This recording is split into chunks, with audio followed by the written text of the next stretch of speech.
Today, we delve into an investigative report by John Simon, dated January 27, 2026. This report explores the far-reaching implications of the Starr report on the impeachment of President Bill Clinton, focusing on how these events have personally affected Simon. The story begins with Simon's purchase of his former home at 6240 Malvern Avenue in 1996, a decision that would shape his life for years to come. As we journey through the details, we'll uncover how Simon believes his experiences are intertwined with national events, political machinations, and hidden agendas. Let's set the stage for a complex tale of politics, personal loss, and alleged conspiracy. Simon asserts that the Starr report is more than just a historical document, it's a living force that continues to affect him in 2026. He claims that the report contains hidden references and evidence that validate his belief in ongoing malfeasance and abuse by both major political parties. Simon's narrative suggests that his purchase of the 6240 Malvern home made him a target, caught in the crossfire of politics, church, and state.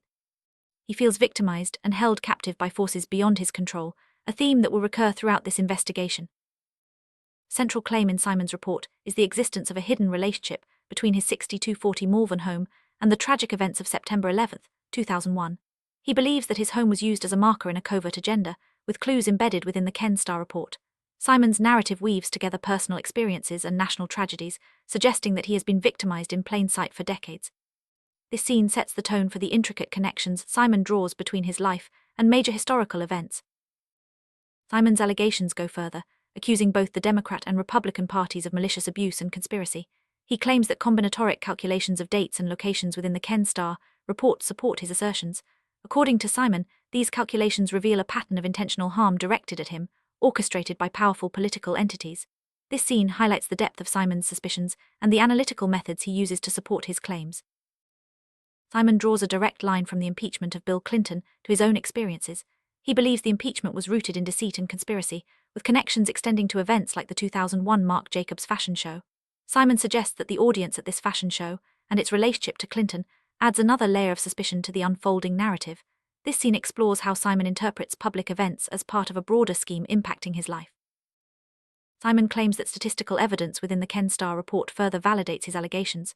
He points to accountability within both political parties at various levels: California, Los Angeles County, San Bernardino County, and even Washington, D.C. Simon believes that the highest offices, including the White House and religious institutions, were involved in a scheme against him.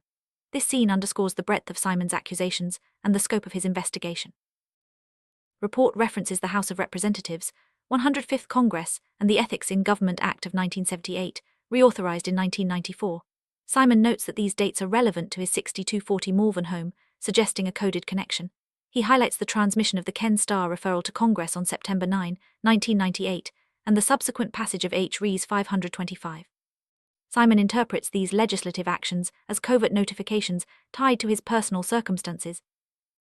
Simon analyzes the language of congressional reports, finding covert references in words like safeguarded, sergeant, and pursuant. He draws parallels between these terms and personal details, such as the safe in his home and his Aunt Gloria's move to Lemita Court Apartments. Simon believes that these linguistic connections are not coincidental, but intentional markers pointing to his involvement in a larger scheme. Peculiar detail in the report is the mention of 36 boxes delivered to Congress. Simon questions whether a box he received with magazines during his time at Malvern is connected. He notes that his neighbor Ken operated a business called Best Boys, which he links to other local businesses and even to the Bush family.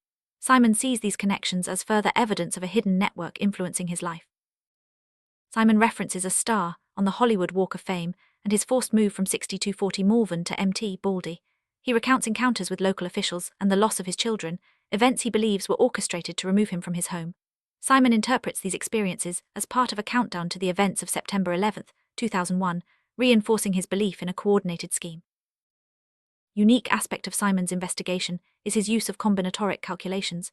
He compares significant dates, such as the signing of the Ethics in Government Act and his own birth date, to derive numbers like 6240 and 6243.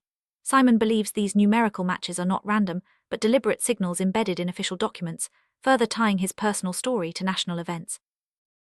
Simon continues to find patterns in the dates of key events, such as Kenneth Starr's submission to Congress and President Clinton's public statements.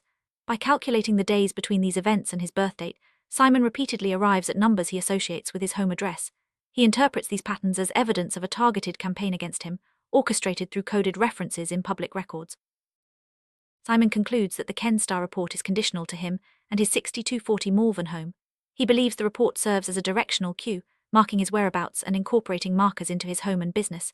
Simon argues that the report's contents have caused him injury and loss, amounting to an abusive process by those in power. This scene brings the personal impact of the investigation into sharp focus. Throughout his report, Simon reflects on his sense of victimhood and the conspiracy he believes has shaped his life. He sees himself as a casualty of political gamesmanship, church-state collusion, and covert operations. Simon's narrative is one of resilience in the face of adversity, as he continues to seek validation and justice for the wrongs he perceives. This scene offers a moment of introspection and emotional depth. As we conclude this investigative journey, we're left with a complex web of connections, allegations, and personal stories.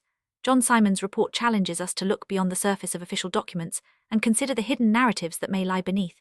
Whether or not one accepts Simon's interpretations, his story is a testament to the enduring impact of political events on individual lives. The search for truth and accountability continues, as does Simon's quest for recognition and justice.